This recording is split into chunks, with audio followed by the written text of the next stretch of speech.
Hafiz, carikan rumah dekat Bandar Putra macam biasa, nak bawah market value.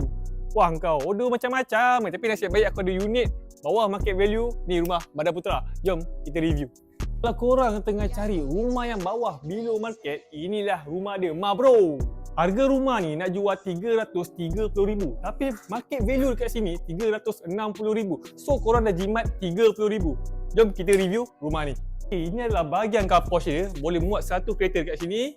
Boleh letak satu motor juga area sini. Dan kat sini adalah untuk ampai baju. Boleh kat sini, tak ada masalah. Lagi satu, kalau korang ada duit lebih, boleh tambah awning dekat depan ni. Okey, settle bahagian luar. Jom masuk dalam.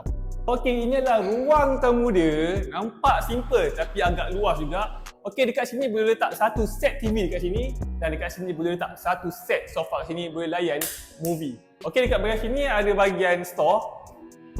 Okay, ini adalah bahagian dining area dia. Tengok keluasan dia. Okay, dekat sini boleh letak satu set meja makan untuk 4 orang makan. Okay, dekat sini ada extra tabletop. Boleh letak barang-barang dapur atas ataupun bawah. Tak ada masalah. Okay, depan dining area ada satu bilik yang kecil.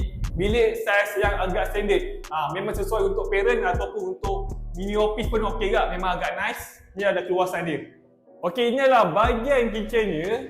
Dekat belah kiri saya ada siap tabletop. Kalau korang ada duit lebih, boleh letak kabinet yang belah bawah. Okey, dekat belah kanan saya pula ada tempat laundering area. Kalau korang nak basuh baju ke, nak keringkan baju ke, dekat area sini. Okey, dekat belah sini pula ada toilet dia. Toilet ni sesuai untuk penghuni yang duduk bawah ataupun tetamu yang datang. Settle bahagian bawah, jom kita naik atas. Okey, ini adalah bilik kedua dia. Keluasan bilik kedua dia memang agak besar juga. Sesuai untuk anak korang. Bila anak korang tidur, nak kejut, tak payah nak kejut. Just buka tingkap je, dia kena cahaya.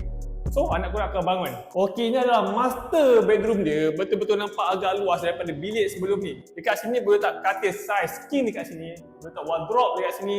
Dan boleh letak area makeup dekat sini. Tapi, master bedroom ni tak ada bilik air. Bilik air dia berkongsi dengan penghuni bilik atas. Kalau kau beli rumah ni, lokasi dia dekat dengan GPO, dekat dengan Yong Kulai, dekat dengan hospital dan juga dekat dengan JPO. Dengan harga RM330,000, dengan kawasan pun agak strategik. Kalau korang berminat dengan rumah ni, boleh tekan link dekat bio. Apa? Ciao.